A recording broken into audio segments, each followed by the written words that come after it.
Good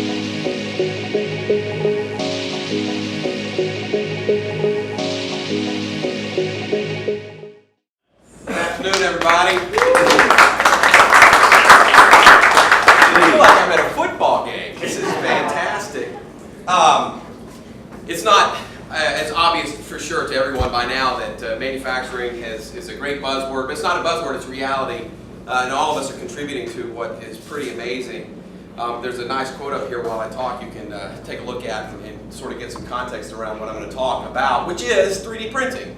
I'm going to specifically try to relate what 3D printing opportunities are to manufacturing, advanced manufacturing, and hopefully by the time we get done in about 6.5 minutes, you'll at least have an appreciation for what the opportunities are with 3D printing. And by the way, if you hear the word additive manufacturing, 3D printing and additive manufacturing are about the same thing. So let me see, I think this will work. Our president. So for not a whole lot longer, but it is a significant event that happened in 2013. He, in his State of the Union, actually made a reference to Youngstown. He said, 3D printing has the potential to revolutionize the way we make almost everything. The next industrial revolution in manufacturing will happen in America. We can get that done. And with that was the launch of America Makes, which is the first innovation institute that we heard Mr. McDermott talk about. And it really launched, which is what is this sort of new model for taking innovation forward and really getting into the hands of the users, applications that are all going to affect our lives. And I'm going to talk about some very specific applications in a second. And 4 years later, I think we're making tremendous progress. And a lot of it has to do, even if you're not directly engaged with us, the work that you do contribute to advancing manufacturing in general in the United States of America. So with that, we really believe that this phrase applies to all of our lives. We think that when America makes, we think America truly does work. We've used this as a tagline that America Makes, but it's not about America Makes. We're going to talk about 3D printing here in a second. But keep this in mind too. So hopefully you're familiar with 3D printing, since we're just talking about pictures here. This is a simple pictorial, which shows up awesome on our washed out projector. And all it really is intended to illustrate, if you're not familiar with 3D printing, is it's the manufacturing process that lays material on top of each other. And that's what you see on the right-hand side. It's a layering process that allows some really incredible things to take place. Here's some pictures of what people are doing with 3D printing. 3D printing right now is involved, people are taking advantage of it in architecture and art. They're looking at it in biomedical, consumer goods, energy, healthcare. They're doing 3D printing in aerospace. People are starting to make shoes, and there's fashion, and people are making automobiles, and they're really trying to take advantage of this complexity that's being enabled by 3D printing, which we think is really, really exciting. But there's still a lot of challenges with 3D printing that a lot of people don't understand. While this looks really cool, access to materials, access to good qualified processes, access to talent is still lacking, and we're trying to mature that together. Some examples of 3D printing. This is some sugar that someone decided to make. Here are a couple who have decided that they were going to 3D print wedding cakes. We found this to be very exciting. For whatever it's worth, they wanted to take advantage of it. Check out this video. So this is a 3D printed door handle. We think this is super cool. So for those of you that have got kids like I do who hang off the door handles of your bathroom door and rip the screws out and break the door off the frame, I'm looking forward to getting one of these because it's a pain in the rear to have to fix that door handle. But this just gives you an example of what some people are doing with 3D printing.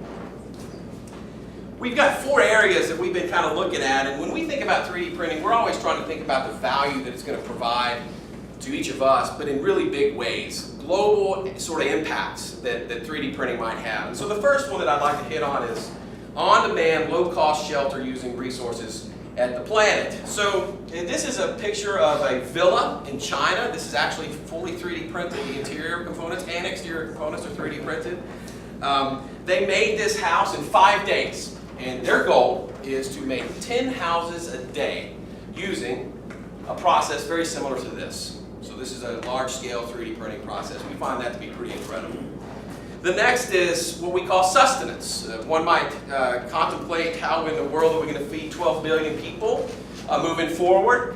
So we thought, well, providing safe, on-demand, and nutrition-rich and long shelf-life food is something that has the potential to do some really great things for the world that we get really excited about. So this printer is actually sponsored by NASA. This is the world's first 3D food printer, and it's all about trying to enable 3D printed food for long shelf life. NASA, why are they interested? Because they want to send people to Mars and other planetary expeditions. But this is really exciting and I think revolutionary around food printing. The next is in transportation, on-demand, no or low-energy affordable transportation. So again, how do we move 12 billion people around the planet efficiently? Well, 3D printing is starting to support that. You see here what's called the Luna 3D printed bicycle, as well as the Shelby Cobra. This was done by Oak Ridge National Lab, where they actually 3D printed the automobile. So this is a 3D printed car, which we think is pretty neat. A couple more charts, and then I'll hit my 6 minutes here. Is on-demand personalized medication and vitamins. Something else that I think a lot of people might consider to be interesting and beneficial for each of us is the ability to take your statistics and create very personalized and customized medicine. Whether it be something that you need for health and fitness, or whether it might be for an ailment that you might have, and being able to take advantage of this. There's two more pictures I have. One, this is a picture of an organization called Made in Space. Michael Snyder, who's floating here, is a good friend of ours. They're a great collaboration partner of ours. They actually are putting a 3D printer on the International Space Station. They want to be able to send files from Earth to the International Space Station. I think this is really, really cool. And this gentleman, his name is Barry Wilmore, Commander Barry Wilmore. He received the very first 3D file in space and printed that wrench right there on the International Space Station to support ultimately his mission. So the last thing is that technology tends to become mythic. It becomes part of the natural order of things. Thank you very much. Continue to use your imagination. Woo-hoo.